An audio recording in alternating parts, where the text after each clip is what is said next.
Загальнонаціональна хвилина мовчання. Зупинись на хвилину та вшануй пам'ять усіх, хто загинув через напад Росії на Україну.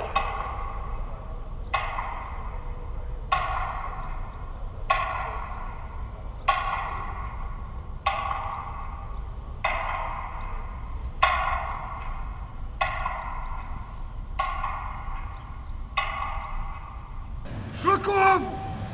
Рух!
This is a very important day for Lviv and for Ukraine. Today, our city once again becomes a place of significant events, not only for Ukraine, but also for the world. Today, Ukraine is not just a country. It is a symbol of strength, courage, and the love of freedom. We have shown the world that Ukrainians do not give up and will never give up.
Until 1:15, and we have to be in the buses and to do it in such a setting as soon as possible. The information received by the to work tirelessly with you.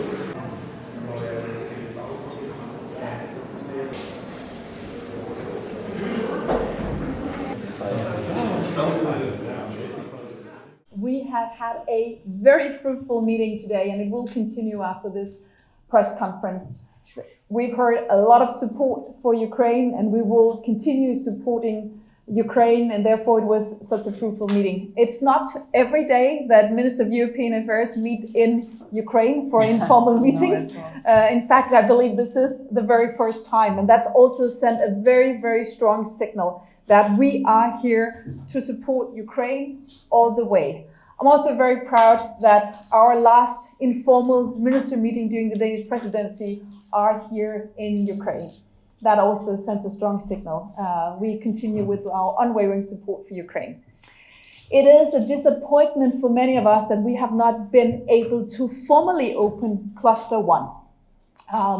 But I am very proud that we have now managed with a more technical approach, front-loading, all the technical work, and that means that the enlargement process with Ukraine is not at a standstill. It is still moving forward, and this new approach we have confirmed today, and the next presidency, the Cyprus presidency, will be able to continue this approach because Ukraine belongs in the European family. So thank you very much. First and foremost, I think that this is indeed a very important sign of attention of the European Union and support of the European Union to Ukraine, that today we have gathering of all 27 member states in this format of informal meetings, so that the formal meetings are for the substantive discussion, and we really had this substantive discussion here, mostly concentrated on enlargement. So enlargement is really found, the core element of our cooperation. Of course, we have a lot other on agenda, including the financial support, military support of member states and the European Union. But key element here today is enlargement process. I would like to also to congratulate that we found the way how to ensure that the enlargement process continues with the same tempo, despite the fact that we lack the formal unanimity, still lack the formal unanimity. But we clearly have the 26 member states vocally open, stating support for opening of the cluster. So that's why we have success on the front loading as a technical but legally sound concept of ensuring that European Commission and Ukraine know the view of member states on the modalities of negotiations on cluster 1, 2, and 6. And I hope that together with Commission, we will pursue with the highest tempo implementing the measures on Ukrainian side, and of course the monitoring of implementations together with support of our partners. And we also hear from Cyprus presidency that they will continue with this project, so that I know that by the end of the year all the chapters and clusters will be under consideration of the council. So it means that technically we are really ready for opening of the all 6 clusters once the political momentum will come. Thank you for this delivery for us, and this is a really good terms of reference for our common work between Ukraine and the EU for the next months. We will all remember what happened today in Lviv.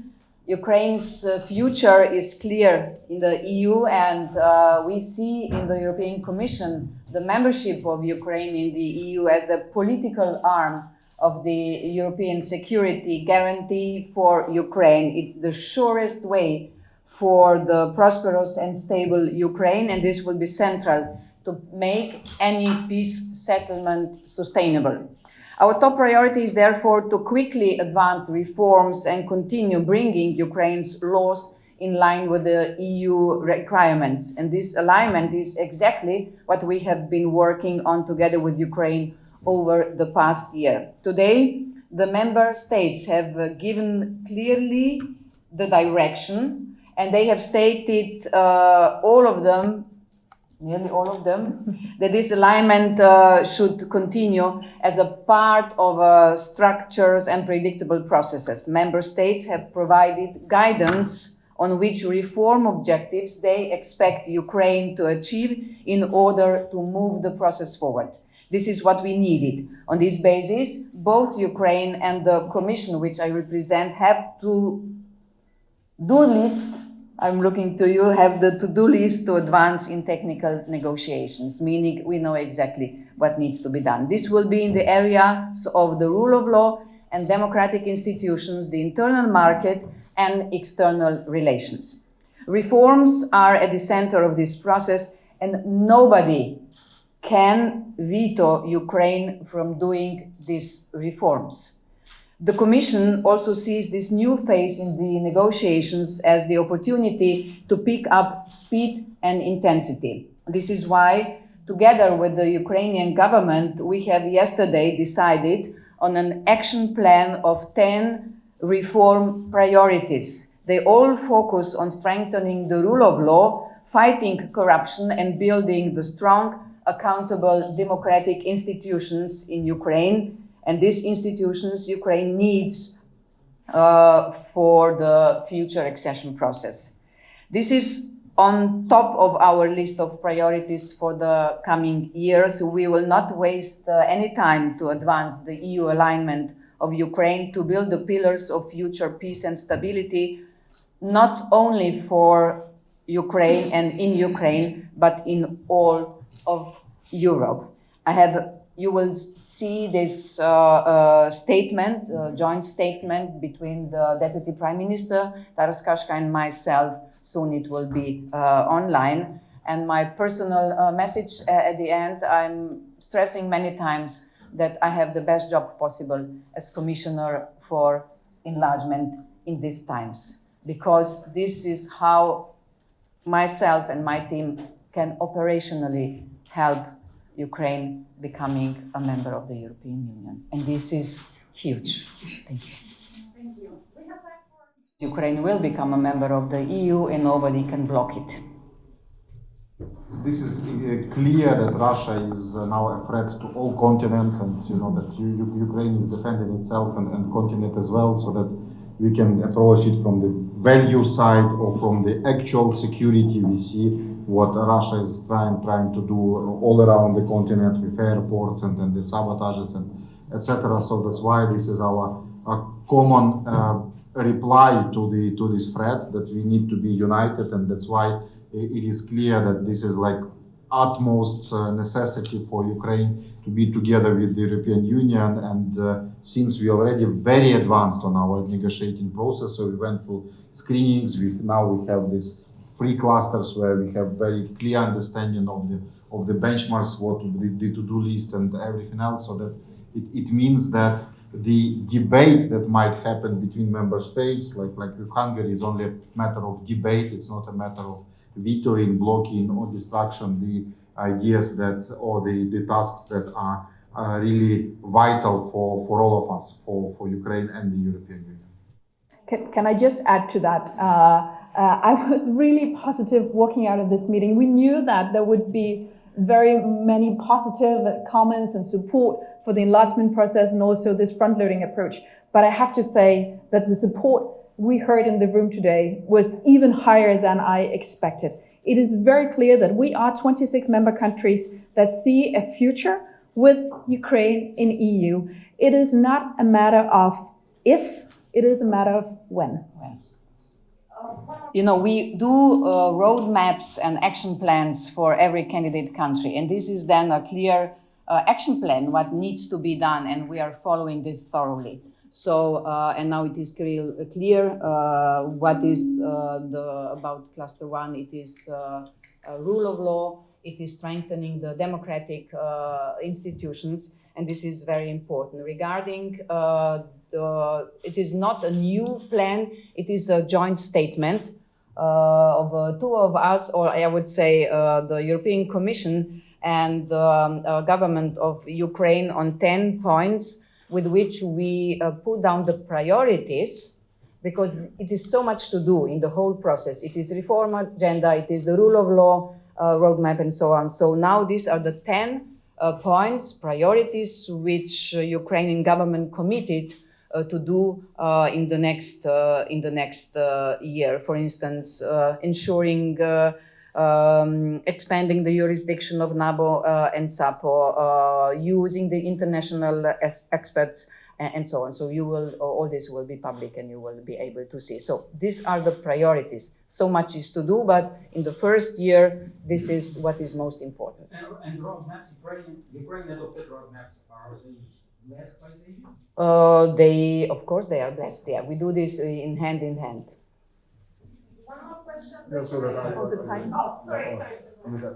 All the time. So that I think that the 3 elements that I would like to highlight. First, on the roadmaps and benchmarks. I think that we have two layers in the enlargement process. One is very technical, so that's these screenings, all the draft common positions, and the roadmaps are definitely part of all this machinery on cluster 1. So that's why, and we heard today about the member states' expectations. So that's formally they call them benchmarks, yeah, so that this is political layer, and in political layer there is also like a hint that the roadmap should be implemented not only on substance but also within the deadlines that are envisaged in these roadmaps. And in this political dimension we have the the requirements related to the accession as such, so the benchmarks and beyond this, but as well the things that are very essential and core here and now in this momentum. Ukraine is going through painful structural reforms, and the most recent situation also could eventually cast a shadow about the adherence of Ukraine to anti-corruption reforms. So that's why we, together with Commission, consolidated those measures in the roadmaps that are essential here and now to ensure that we adherent to these reforms, like amendments to criminal procedure code or involvement of international experts in reforms of institutions in the criminal justice, administration of criminal justice, including NABU and SAPO. So all these things are coherent and showing that we are moving as fast as possible. So to conclude, I think that this fall, the communication from European Commission was to conclude negotiations in 2028. Yes, so it means that all our homework should be done in the next 2 years, so 24 months. And taking into account that the EU accession is one of cornerstone of talks about future peace and security guarantees, this term could be even shorter than 24 months. So, but in this, let's be aware that everything depend on Ukraine. So it's not 100% about Ukrainian reforms. So that's why it will depend from how fast we will be able to move Ukrainian government and Ukrainian parliament. Thank you. Last question. So the enlargement procedure requires unanimity. That was in the negotiation framework, and that's just how it is.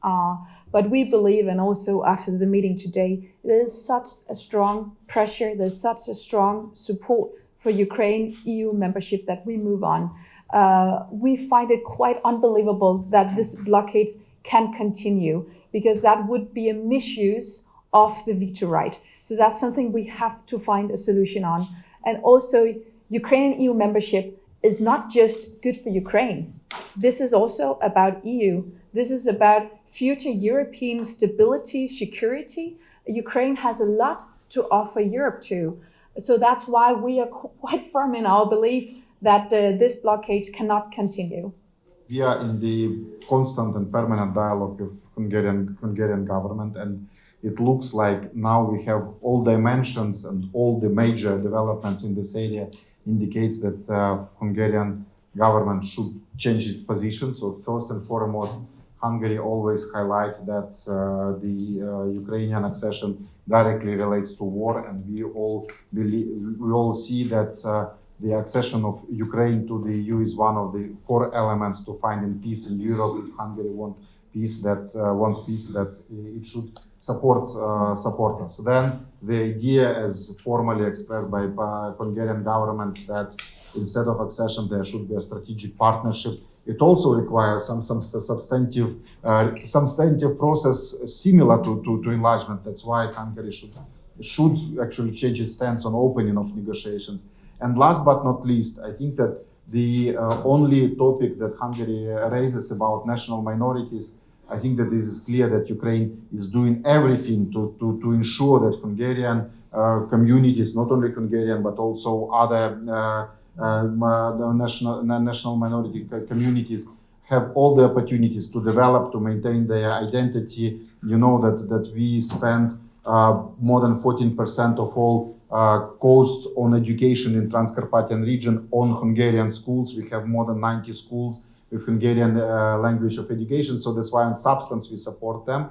And even more, that the best way for Hungarian communities in Ukraine to maintain and develop their identity is actually to join, for Ukraine to join the European Union, and for Hungarian communities to live in one entity with no borders and no obstacles. So that's why from every perspective, Hungary should change its position, and I hope that it is coming. Yeah, so that's not a long distance for this. Yeah. Thank One you. additional point is we couldn't have started with Ukraine as a candidate status without unanimity decisions, meaning that also Hungary has given a green light. So it was EU27 decision to give Ukraine a candidate status. So now we also expect that in this sense, Hungary would also support. And back to the issue of minorities, I've been to Zakarpattia during my last mission in September. I was talking to the Hungarian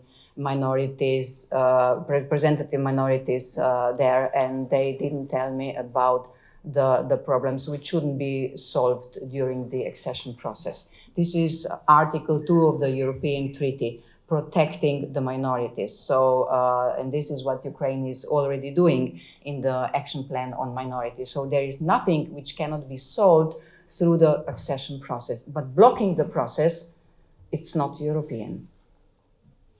Thank you. Thank you, dear speakers. Thank you. for the press conference.